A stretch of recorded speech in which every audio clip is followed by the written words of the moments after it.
Welcome to the 12thmanrising.com podcast with Lee Vowell and Kevin Daggett. I am Lee, and that's Kevin, and we are produced and engineered, as always, by Rob Still of Coil Entertainment. I think Rob wants to ask a question to start the show tonight. I have to jump in. I know I haven't been on the show. I'm just, behind the curtain and stuff. But I have to ask you guys a question. How the hell did you lose to the Chargers last week? I knew that's what you were going to say. I mean, my disowned team, because it used to be in San Diego, and after they left, I couldn't care less about them. I knew you guys would win. I didn't even bother looking at it until Sunday night. Scores came up. How bad did San Diego won, even though they're in L.A.? Chargers are a good team. They won it. I mean, but outright. This is Seattle. How did? Not the Seattle that our older brothers knew, I guess. Okay. Man, Seattle was coming in like a freight train the last 2 weeks. I think I had it 31-10. It was just about the opposite. Yeah. Well, it felt that way, but it actually ended up being really close at the end. I just thought I'd ask if you need anything. I'll be behind this curtain. All right, thank you. I wish I knew, Rob. That's my answer. I don't understand it either. And so the Wizard of Oz is Rob Still. So anyway, as Rob pointed out, the Seahawks lost to the Chargers. Russell Wilson had a bad game. He just had a bad game. I mean, there's no other way of putting it. He had a bad game. He made a couple of really bad third down throws that could have been conversions. Should have been conversions. One may have gone for a touchdown to Jerome Brown. He had that horrible interception. I mean, it was like you saw the Bears interception. 12s may have seen the Bears interception that got run back for a touchdown. Well, it's funny because I think Russell Wilson has thrown 2 interceptions this year. Is that right? And they're both for touchdowns. So it's weird. And then he took 2 really bad sacks. Russell Wilson was not the reason that they lost the game because it's a team sport, but he was a big reason they lost the game, wasn't it? It was. He was just out of sorts. I mean, I think the offensive line was not horrible, and which is usually the problem, but he wasn't. I don't know if it was good coverage by the defense. The receivers weren't open. He couldn't find them. Like he said, his throws were off. I think what they say, he's only had 3 pick sixes in his career and something like that. But yeah, that was horrible. And it's almost like almost every aspect of the team just fell apart this weekend. Just short of the offensive line, like I said, but it was a bad performance, I thought. Yeah, and then still, at the end of the game, they had a chance to, if they'd scored the touchdown, which they were a foot away from scoring the touchdown, and then gone for the 2-point conversion and made that, they could have tied it and sent it to overtime because this is a Seattle football team. This felt like you kind of pointed out a second ago, it felt like 31-10, but it wasn't. It wasn't even that far apart. It just felt that way. And I mean, I'll ask you this. So there's a lot of talk on 710 ESPN Seattle. A lot of people calling in and the host talking about David Moore's drop. To me, because it got tipped where it got tipped, I know he's an NFL receiver, but it wasn't like it got tipped 10 yards from him. It got tipped right in front of him. That's hard to make that, especially when he's not just standing there. I mean, he's going for the ball. It's hard to transition from there's the ball. He didn't just drop it. It got tipped, and that affected it, didn't it? It's huge. I mean, and that's why one of the big obviously I'm not a NFL wide receiver, but I played wide receiver, and you do the concentration drills constantly for that reason, because things get tipped and they're concentrating on catching the ball, but you can't catch every one of those, and it's real in real time. It's a whole different story than slow motion, and we weren't there, but yeah, those are hard to catch, and he's made some miraculous catches too. The week before, boy, they were catching everything, and so I think we might have a little more expectations that, well, maybe that's the way they're going to do it. But yeah, that was a tough one. Yeah, we had explosive plays. Only Doug Baldwin had one over 40 yards. The next longest catch was, I think, 11 or 12. So Tyler Lockett, I mean, they made an effort to kind of not allow him anything deep. But again, if Russell Wilson connects with Jerron Brown like he should have, a wide open Brown, and just misses him, that's a big game, if not a touchdown. Yeah. I mean, this whole game, and we shouldn't dismiss the fact that the team changes when Chris Carson goes out of the game and can no longer. Eight rushes, 40 yards. That first drive was a great drive. Mike Davis, who he was on 710 ESPN Seattle today. He's fun to listen to. He's a good running back, but he's not Chris Carson. It just changes the physicality of the football team, doesn't it? Yeah, Carson's just such a hard north and south runner, and I mean, I like Davis. Davis is a good, solid smash mouth guy, but yeah, he's not Chris Carson. I'm glad we have Davis because I who knows where we'd be without him, but he's earning his money. But yeah, Carson's the guy. Yeah, he is, and there's a chance he may not play this week against the Rams. And DJ Fluker, who also had to go out with a lower leg calf injury, missed most of the second half. He was out of the game. Bradley McDougald missed all but one snap in the second half. I mean, those are three huge guys this year. It's amazing that they were able to come back and make it as close as they were without those three guys. And I guess, we'll get into positives in a minute, but if you're facing the Rams on the road, Carson is going to be important. I hate to say this because it's the NFL and the Seahawks are not throwing the game. But if you were Pete Carroll and you had any doubts that Chris Carson could play fully, and if he did play, if it would affect the rest of the season, would you just rest Carson this week? Probably. I mean, I don't want to. Like you said, it is the Rams. I mean, at home, I have no hope of that game, being a W for the Seahawks. But like any given Sunday, I guess was the movie, right? But right. It's yeah, and I guess I saw something just a few minutes ago. One of my buddies texted me, CJ Procise, he's ready to play. He's dying to play. Oh, really? Oh, okay, finally. But do you want him to play? I mean, what's been going on with the guy? He'll play for a couple of snaps. Yeah, and then go before he gets hurt. Get on the oxygen tank. Yeah, Mike Davis, and Rashad Penny, who hasn't been that effective, but he is playing. It's not like he's hurt. They tried to get him involved, I think, in the pass game earlier in the game, and he ended up having that one run where I thought it was a well-designed play where they kind of spread him out and had him run wide on the flip from Wilson. He gained 9 yards. After that, he gained, 2 yards on 3 more carries. He's just not – I mean, he might be a fine NFL running back. I'm definitely not ready to give up on him, but at the same time, he's not ready to start in the NFL. I mean, Mike Davis would be the starter. J.D. McKissick, when he's able to return, I mean, obviously C.J. Procise. Hey, the Seahawks re-signed to their practice squad Troymaine Pope, who hasn't played an NFL game in 2016, but he was a fan favorite. Maybe he'll come in and maybe he'll be a late addition to the active roster, and he'll come in and run the ball 5 times for like 25 yards. What does Penny weigh now? It's hard to get a read on that, right? Because they talk about, he's this, and then he's this, and then he's this. I think he's big enough. I just think the speed of the game was something he played at San Diego State, and then transitioning to the NFL, and all those yards he gained at San Diego State against fairly bad defenses. He has extreme athleticism. I'm not doubting that. I just don't think he's physically ready to play the game, or mentally ready, because he's not used to the speed of the game. Of course, Chris Carson, I don't know. He basically runs the same way it did at Oklahoma State. It's just Oklahoma State didn't use him that much for what he did. So I don't know. It's interesting. I mean, obviously, if Chris Carson he's turned out to be the running back that no other NFL team thought he would be, or he would have gone in the first or second round of the draft, because that's how good he is.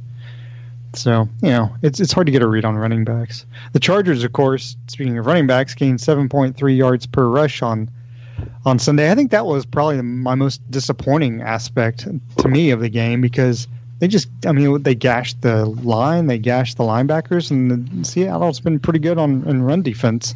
I was kind of surprised. Do you think they just focused so much on what Phillip Rivers was going to do in the short passing game that they kind of took their focus off of what seemed to be a banged up Melvin Gordon coming into the game?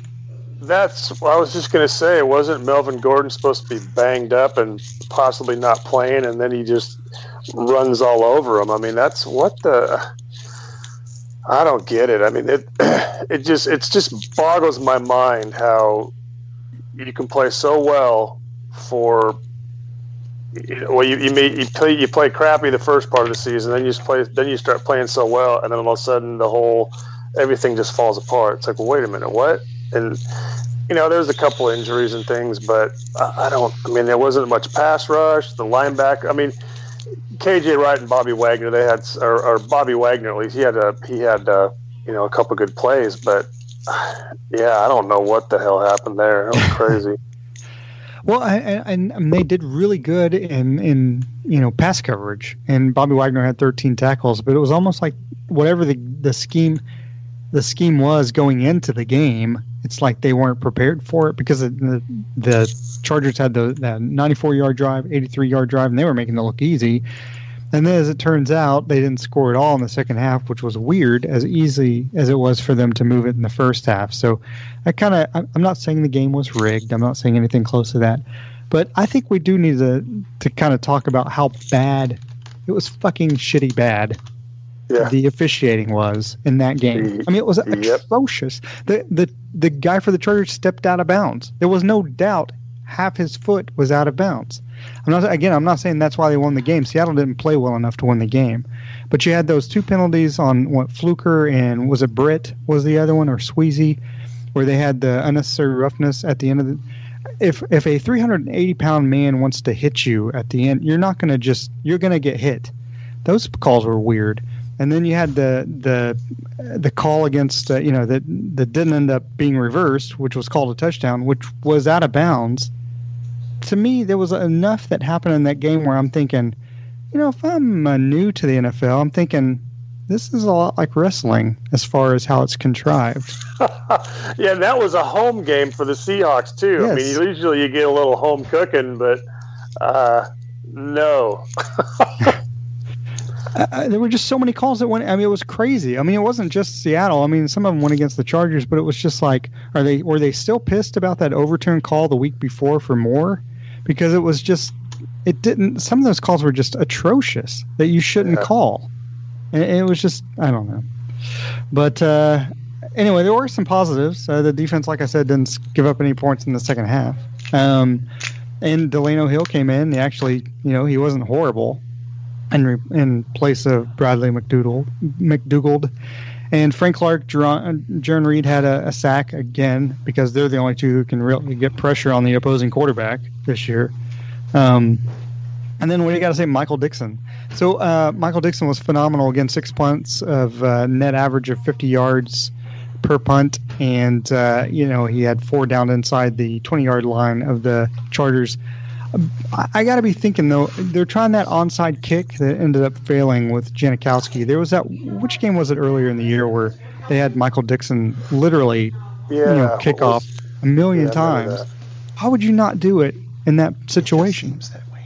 Yeah, because Dickson would go get it himself. Yeah, exactly. Or he'd be able to.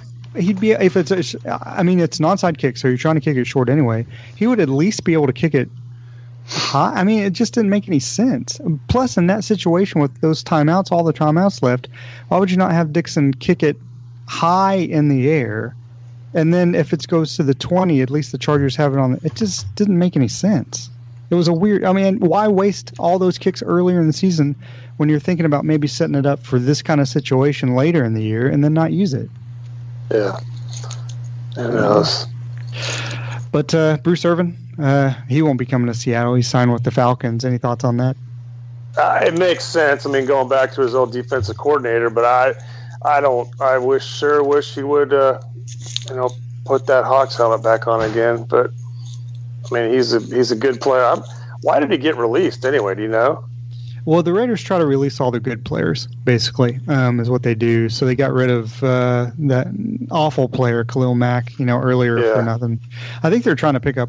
I don't know what they're trying to do. I think they're trying to create as much cap space, although this is his final year. So I really have no idea. I don't have a good answer to that. But I know that they're trying to get rid of certain players to clear a whole bunch of cap space, hopefully bring people in because, of course, John Gruden, as we all know, thinks everybody wants to come to Oakland to play. And then they're stocking up all those first-round picks. Maybe 2 or 3 or 4 years from now, they'll be decent. But, he's sitting them back like 2 years at this point. I don't know what the Irvin thing is. He's signed. He's not horrible. He's not. I don't think he's a team cancer. He never has been that. So I'm not sure why they released him. No, I would have liked to have seen him on the Seahawks, but it makes sense. He went to Atlanta, but yeah, I guess he's from Atlanta, which I didn't know. Oh, is he? I didn't know that either. Yeah, that's what he was saying. Two good reasons to go down there. Yeah. He said he wanted to go back to his hometown. He wanted to play in his hometown, which he played at West Virginia, so I didn't know he was from Atlanta. And then it makes sense to go back to his old D.C. as well. Of course, he could have gone to Ken Norton Jr. in Seattle, but if it's really his hometown, that's where he wants to play. Especially since if he does well enough this season, he's going to set him up for a contract next year, and whatever. Maybe he feels like the Falcons have a better chance to make the playoffs than the Seahawks do, especially after the way the Falcons played this past Sunday. Maybe they do. It's way off Seahawks, but I got to feel bad for the Redskins in a way because they lost 3 huge players in that blowout loss to the Falcons. So the Redskins' season is done. Both Grudens are. Yeah, that's true. I hadn't thought about that. Right. Falling off the rails. And then, of course, we have the Rams game coming up this week. The Rams lost for the first time in 2018. They lost to the Saints. Of course, we're watching the Seahawks play, and then I did turn it over, after the Seahawks game ended, and watched Drew Brees throw this perfect pass to Michael Thomas for a touchdown. I kind of kept track of the score, so I knew that the Rams had scored 21 straight points. I guess they tied it up. Extra motivation for the Rams, obviously, because now the Saints and the Rams both have one loss. The Saints would have home field advantage, so the Rams don't want to lose again. Those teams, they just looked a lot better than the Seahawks, though, didn't they? Yeah, they did. I don't know how. I was talking with my wife. It's like, how did the Saints all of a sudden get great? What happened? I don't know. But yeah, Butch Jones helped him. Butch Jones was like, I'm resting this guy his whole college career so he can be a great pro. Yeah. But that Kamara is something else. He is a player. I mean, Breeze, he's getting old, but he's still a rock star. But yeah, I don't know. It's not going to be good for the Seahawks come Sunday. The Saints beating them last week. Yeah, and I'll say this as I always say it, and sometimes people give me feedback and sometimes they don't.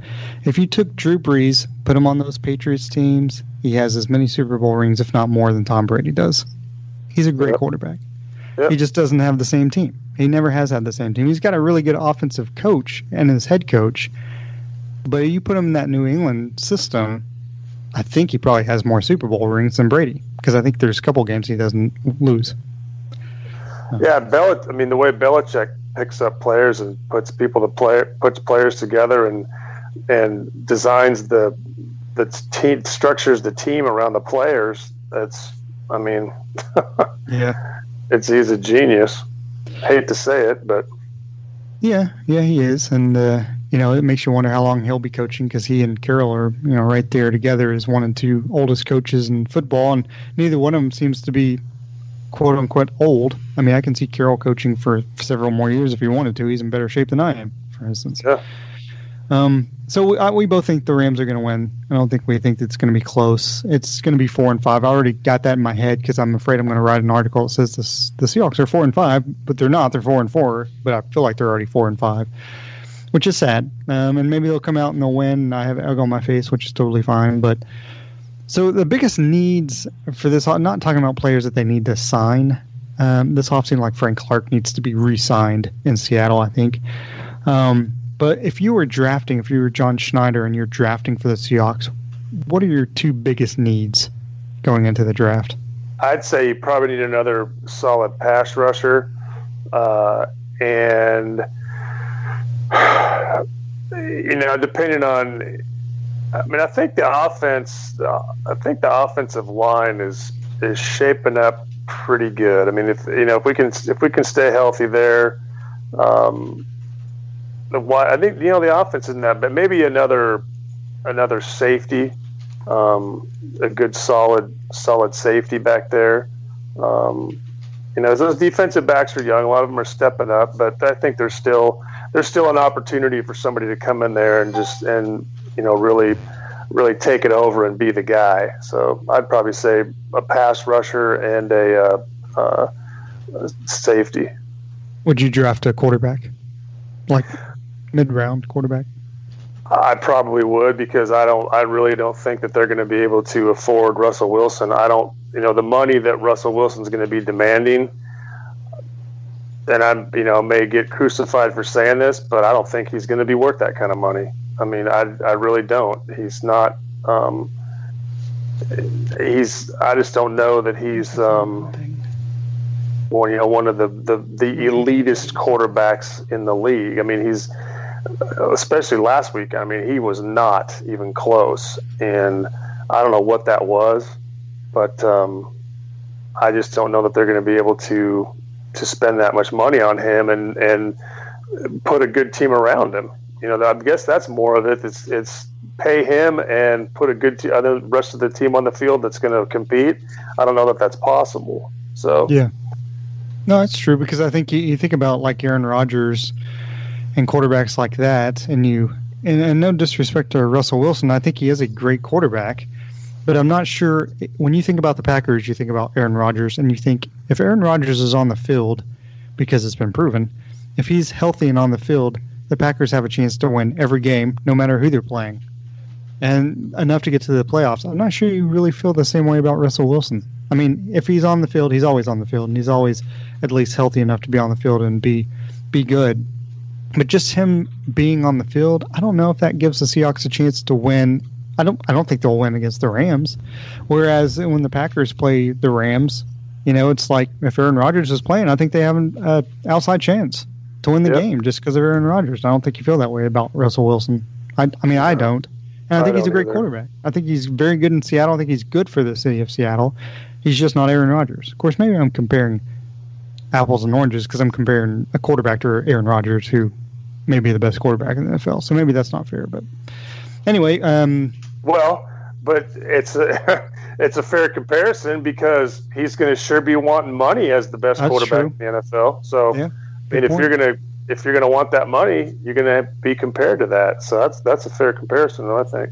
Yeah, that's a good point. I mean, he's going to want $30 million, I'm assuming, because that's going to be the going rate by the time he signs. So he's a better quarterback than, probably 5/6 of the league, but there's still those quarterbacks that are above him that are worth more money than he is.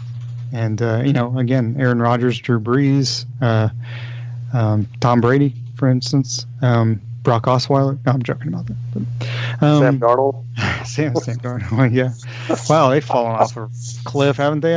We got high hopes. No, you suck. You still suck. So, but anyway, that's our show. We both think the Rams are going to win fairly easily. But Kevin, as always, you have the last two words.